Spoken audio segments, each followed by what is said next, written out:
سلام، له خورشید د 2 بجې خبرونو ته ښه راغلاست.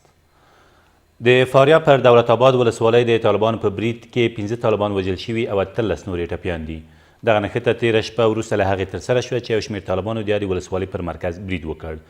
د فاریاب د امنیه قمندانۍ د ویاند په وینا په دې برید کې 2 دولتي سرتیري هم ټپیان شوي دي. د لغمان په مرکز کې د هاوان د یوې مرمۍ د چاودنې له امله 2 ماشومان ووژل شول او 10 نور یې ټپیان دي. د دغه ولایت د والي ویاند وایي دغه پیښه تېر مازدیګر نږدې 15 بجې د مهترلام ښار په بسرام سیمه کې هغه مهال رامنځته شوه چې دغو ماشومانو یا د مرمۍ ته نږدې لوبې کولې. ویل کېږي د ټپیانو روغتیایي وضعیت ښه دی.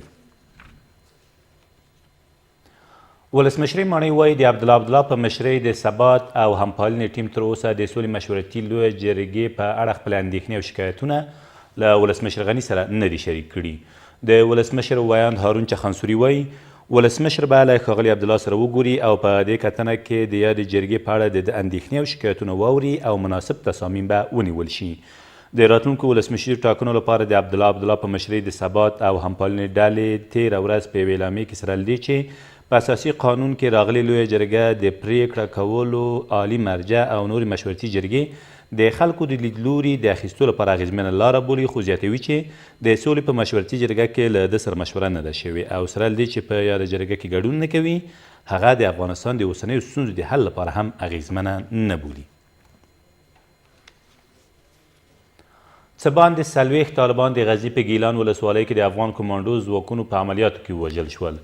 د غزني د والي ویاند وایي په دغو عملیاتو کې چې له تېرو 40 ساعتونو راهیسې د یادې ولسوالۍ په اټک او لونګ سیمو کې روان دي. څه باندې 213 وسلې هم د افغان ځواکونو لاسته ورغلي دي.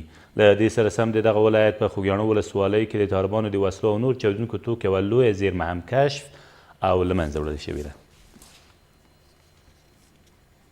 او په لوګر کې 10 کسان د دولتي او عامو خلکو د ځمکې د غصب په تور ونیول شول. د لوګر د امنیه قمندانۍ ویاند شاپور احمدزی وایي دغه کسان تېره ورځ د پل علم ښار له شاوخوا سیمو د پولیسو له لوري نیول شوي دي. د نوموړي په وینا د یادو کسانو دوسیې له لومړنیو څېړنو وروسته څارنوالۍ ته سپارل شوي دي. دا تر دې مهاله وروستي خبرونه، تر بیا مو الله مل.